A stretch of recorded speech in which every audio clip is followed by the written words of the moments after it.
யாழ்ப்பாணத்தில் இடம்பெற்ற கோர விபத்தில் தந்தையும் மகனும் பலியான சம்பவம் தொடர்பாக செய்திகள் வெளியாகி இருக்கின்றது. வேக கட்டுப்பாட்டை இழந்து மின்கம்பத்துடன் மோட்டார் சைக்கிள் மோதியதிலே இவ்வாறு தந்தையும் மகனும் உயிரிழந்திருப்பதாக கூறப்படுகின்றது. இது தொடர்பாக விரிவாக பார்க்க இருக்கின்றோம்.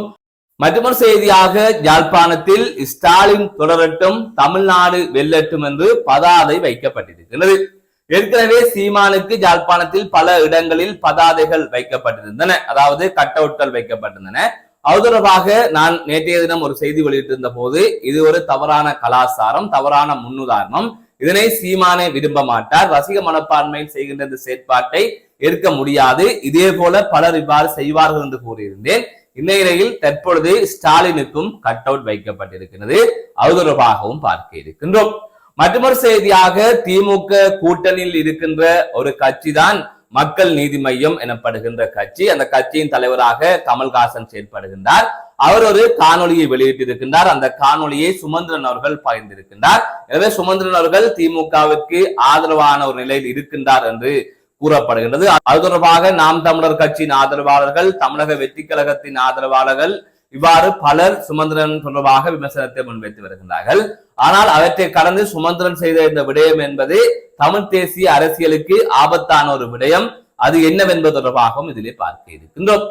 அதற்கு முதல் ஜேகே ரிப்போர்ட் எனப்படுகின்ற இந்த யூடியூப் சேனலை இதுவரை யாராவது சப்ஸ்கிரைப் செய்யாமல் பார்த்து கொண்டிருந்தால் சப்ஸ்கிரைப் செய்து கொள்ளுங்கள்.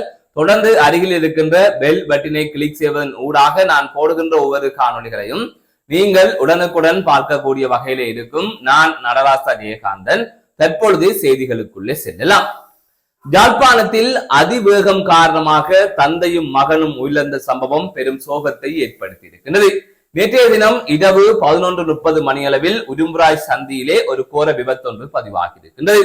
மோட்டார் சைக்கிளில் தந்தையும் மகனும் தனியார் வைத்தியசாலைக்கு சென்று விட்டு இவ்வாறு பயணித்துக் கொண்டிருக்கின்ற போதுதான் வேக கட்டுப்பாட்டை இழந்த மோட்டார் சைக்கிள் வீதியை விட்டு விலகி வீதிக்கு அருகிலே இருந்த மின்கம்பத்துடன் மோதி இவ்வாறு தந்தையும் மகனும் உயிரிழந்ததாக தெரிவிக்கப்பட்டிருக்கின்றது.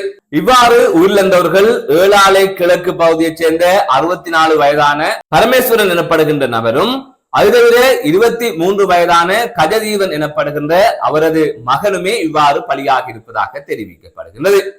மற்றொரு செய்தியாக யாழ்ப்பாணத்தில் நல்லூர் உட்பட பல்வேறு பகுதிகளில் சீமானுக்கு கட் அவுட் வைக்கப்பட்டிருக்கின்றது.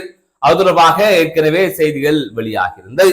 அதாவது நாளைய தினம் தமிழக சட்டசபை தேர்தலுக்கான வாக்குப்பதிவு இடம்பெற இருக்கின்ற நிலையில் நாம் தமிழர் கட்சியின் ஒருங்கிணைப்பாளரான சீமானுக்கு ஆதரவு தெரிவித்து யாழ்ப்பாணத்தில் இவ்வாறு சீமானுக்கு ஆதரவாக கட் அவுட்கள் வைக்கப்பட்டிருந்தது. அது தொடர்பாக ஒரு காணொலியை நான் நேற்றைய தினம் வெளியிட்டிருந்தேன். அதிலே கூறியிருந்தேன், இது ஒரு தவறான முன்னுதாரணம். சீமான் ஒரு கட்டுக்கோப்பான கட்சியை வழிநடத்தி வருகின்றார். ரசிக மனப்பான்மையில் இவ்வாறு கட் அவுட்கள் எல்லாம் வைப்பது சீமான் கட்சிக்கு கொள்கைக்கு முரணான ஒரு செயற்பாடு என்பதை குறிப்பிட்டிருந்தேன். அதை தவிர சீமான் என்கின்ற ஒரு நபர் தமிழ் தேசியத்தின் அடையாளம், அவர் தேவை என்பதில் எந்த மாற்று கருத்தும் இல்லை. ஆனால் இவ்வாறான கலாச்சாரம் என்பது தேவையற்றது. இது நாளை வேறொரு திசைக்கு கொண்டு செல்லும் என்பதை நான் ஏற்கனவே குறிப்பிட்டிருந்தேன். அதே போல நடந்திருக்கிறது. இன்றைய தினம் செய்திகள் வெளியாக இருக்கிறது. ஸ்டாலினுக்கு யாழ்ப்பாணத்தில் கட் அவுட் வைக்கப்பட்டிருக்கிறது என்று யாழ்ப்பாணத்தில் இருக்கின்ற அருஞ்சித்தாத்தின் அலுவலகத்தில் ஸ்டாலின் தொடரட்டும் தமிழ்நாடு வெல்லட்டும் என்கின்ற தலைப்பிலே பதாதைகள் வைக்கப்பட்டிருக்கின்றது. எனவே ஸ்டாலினுக்கு தற்பொழுது பதாதைகள் வைக்கப்பட்டிருக்கின்றது. அந்த பதாதையிலே கருணாநிதியின் புகைப்படம், பெரியாரின் புகைப்படம், அம்பேத்கரின் புகைப்படம் என்பவற்றை எல்லாம் அதிலே காட்சிப்படுத்தி இருக்கின்றார்கள். ஆகையால் இவ்வாறு ஒரு சம்பவம் நடந்திருக்கின்றது. இனி அடுத்தடுத்து பலருக்கும் அங்கு கட் அவுட் வைப்பார்கள். இதன் ஊடாக ஒரு கட் அவுட் கலாச்சாரம் இங்கு உருவாகி இருக்கின்றது என்பதை மறுப்பதற்கல்ல. இது எங்கே போய் முடியும் என்பது தெரியவில்லை. நாங்கள் ஏற்கனவே இந்தியாவை பார்த்து சீரழிந்து விட்டோம். இது நேற்று சொன்ன விடயம்தான். இதனை சொல்லுகின்ற போது உடனே சிலர் வருவார்கள், நான் ஏதோ தமிழின துரோகி என்று. ஆனால் தமிழ் மக்களுக்கு இது சரி, தமிழ் மக்கள் தான் மற்றவர்களை பயன்படுத்த வேண்டும், தமிழர்களை யாரும் பயன்படுத்தக் கூடாது என்ற விடயத்தை சொல்லுகின்ற போது அந்த உண்மை சிலருக்கு கசப்பாகத்தான் இருக்கும். இந்த உணர்ச்சி அரசியலில் இருந்து, ரசிக மனப்பான்மையில் இருந்து விஜய் ரசிகர்கள் மாத்திரமில்ல அனைவருமே வெளியில் வர வேண்டும். அதுதான் நிதர்சனமான உண்மையாக இருக்கின்றது. இவ்வாறு இந்த கட் அவுட் கலாச்சாரம் தொடர்பாக தற்பொழுது பேசப்பட்டுக் கொண்டிருக்கின்ற இந்த வேளையில் தான் நேற்றைய தினம் மற்றொரு சம்பவமும் பதிவாகி இருந்தது. சுமந்திரன் அவர்கள் ஒரு காணொலியை பகிர்ந்திருந்தார். அந்த காணொலி என்ன காணொலி என்று சொன்னால், திமுக கூட்டணியில் பல கட்சிகள் இருக்கின்றது. அதில் ஒரு கட்சி தான் மக்கள் நீதி மையம். அந்த கட்சியின் தலைவர் கமல்ஹாசன் தான் அந்த கட்சியை உருவாக்கி கடந்த சட்டசபை தேர்தலில் போட்டியிட்டு இருந்தார். அனைத்து தொகுதிகளிலுமே தோல்வி அடைந்திருந்தார். அதற்கு பிறகாக திமுகவுடன் சேர்ந்து இந்த முறை எந்த ஒரு ஆசனத்தையும் அவர் பெற்றுக் கொள்ளவில்லை. எந்த ஒரு ஆசனத்தையும் பெற்றுக் கொள்ளாமல் திமுகவிற்கு ஆதரவு தெரிவித்து வருகின்றார். அதை தவிர ராஜ்யசபா சீட்டை பெற்று இந்த ஒரு நாடாளுமன்ற உறுப்பினராக இருக்கின்றார். இவ்வாறு அவர் தொடர்பாக பல்வேறுபட்ட விமர்சனங்கள் இருக்கின்றது. இந்நிலையில் தான் நான் நடிகனாகவும் இல்லாமல் அரசியல்வாதியாக இல்லாமல் ஒரு விடயத்தை குறிப்பிடுகின்றேன் என்று அவர் ஒரு காணொலியை வெளியிட்டிருந்தார். அந்த காணொலியை சுமந்திரன் அவர்கள் பகிர்ந்திருந்தார். சுமந்திரன் எனப்படுகின்ற நபர் ஒரு தனிப்பட்ட நபராக இருந்தால், அதாவது அவர் ஒரு சட்டத்தரணியாக இருந்தால் எந்த ஒரு பிரச்சனையுமே இல்லை. ஆனால் அவர் தமிழரசு கட்சியின் பொதுச் செயலாளராக இருக்கின்றார். தமிழரசு கட்சியின் பொதுச் செயலாளராக இருக்கின்ற ஒருவர் இவ்வாறான ஒரு செயற்பாடு செய்தது என்பதை ஏற்றுக்கொள்ள முடியாது. ஒரு பக்கம் பார்த்தால் நாம் தமிழர் கட்சியின் ஆதரவாளர்கள் தொடர்பாக விமர்சித்து வருகின்றார்கள். தமிழக வெற்றி கழகம் கட்சியின் ஆதரவாளர்கள் ஒரு பக்கம் விமர்சித்து வருகின்றார்கள். அதிமுக பாஜக சார்புள்ளவர்களும் விமர்சித்து வருகின்றார்கள். எனவே இது அரசியல் என்பதை தாண்டி நான் சொல்லுகின்ற விடயம் ஒரு பொதுவான விடயம். இன்று தமிழ் தேசியத்தை முன்னெடுத்து செல்லுகின்ற பிரதான கட்சி என்று சொன்னால் தமிழரசு கட்சி தான். அந்த கட்சியின் பொதுச் செயலாளராக இருக்கின்ற சுமந்திரன் தமிழ்நாட்டு தேர்தலை வேடிக்கை தான் பார்க்கணும். அதாவது யார் முதலமைச்சராக வந்தாலும் அவர்கள் இணைந்து பணியாற்றுவதற்கு தமிழரசு கட்சி தயார் நிலையில் இருக்க வேண்டும். அவர்களை நாங்கள் பயன்படுத்த வேண்டும். அப்படி இல்லாமல் நாங்கள் திமுகவிற்கு ஆதரவாக நாங்கள் செயற்பட்டால் இல்லை, திமுகவுக்கு ஆதரவான ஒரு பதிவை இவ்வாறு பகிர்வதன் மூலமாக இங்கிருக்கின்ற தமிழரசு கட்சி திமுக ஆதரவு என்கின்ற ஒரு நிலை வந்துவிடும். ஆகவே நாளை அங்கு ஆட்சி மாற்றம் ஏற்படுகின்ற போது நிச்சயமாக ஆட்சி மாற்றம் ஏற்படுவதற்கான வாய்ப்பு இருக்கிறது. அவ்வாறு ஆட்சி மாற்றம் ஏற்படுகின்ற போது அங்கு புதியவர் ஒருவர் வருகின்ற போது அவர் என்ன நினைப்பார்? அதாவது தமிழரசு கட்சி திமுகவுக்கு ஆதரவாக நின்றது என்று நினைப்பார். இது தமிழரசு கட்சிக்கு ஒரு பின்னடைவு. ராஜேந்திர முயற்சிகளின் போது இது ஒரு பின்னடைவு. ஏற்கனவே நீங்கள் வரலாறை அறிந்திருப்பீர்கள்.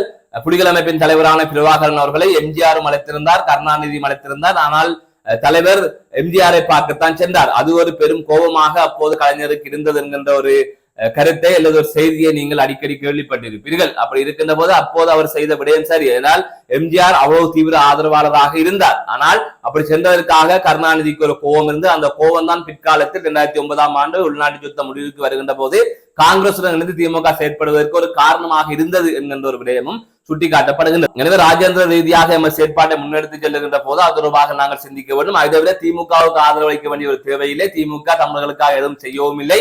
திமுக போன்ற ஒரு கட்சியை ஆதரிப்பதற்கு எந்தவித தார்மீக பொறுப்பும் அல்லது எந்தவித நியாயத்தையும் கற்பிக்க முடியாது என்கின்ற விடயத்தை இங்கு இருக்கின்றவர்கள் புரிந்து கொள்ள வேண்டும். எனவே ஒரு தமிழரசு கட்சியின் பொதுச் செயலாளராக அவர் செய்தது என்பது ஒரு ராஜேந்திர ரீதியான ஒரு தோல்வியான நிலையையும் அல்லது சர்வதேச அரசியலை ராஜேந்திர அரசியலை அவருக்கு சரியாக முன்னெடுத்து செல்ல முடியாத நிலையில் இருக்கிறது, அல்லது தெரியாத நிலையில் இருக்கிறது, அல்லது தெரிந்து வேண்டும் என்று இந்த தமிழ் மக்களை அளித்தவர், அதனால் நான் அவருக்கு ஆதரவு அளிக்கின்றேன், நானும் தமிழ் மக்களுக்கு எதிரானவன் என்ற மனநிலையை காட்டுகின்ற விதத்தில் தான் இருக்கும் என்பது பார்ப்பவர்களின் புரிதலாக இருக்கலாம். ஆகவே இது தொடர்பாக சுமந்திரன் செய்த விடயம் என்பது எந்த வகையிலுமே ஏற்றுக்கொள்ள முடியாது. எங்களுக்கு யார் ஆட்சிக்கு வந்தாலும் பரவாயில்லை, வந்தவுடன் சேர்ந்து பயணிப்பதற்கு நாங்கள் தயாராக இருக்க வேண்டும், அவர்களை நாங்கள் பயன்படுத்த வேண்டும்.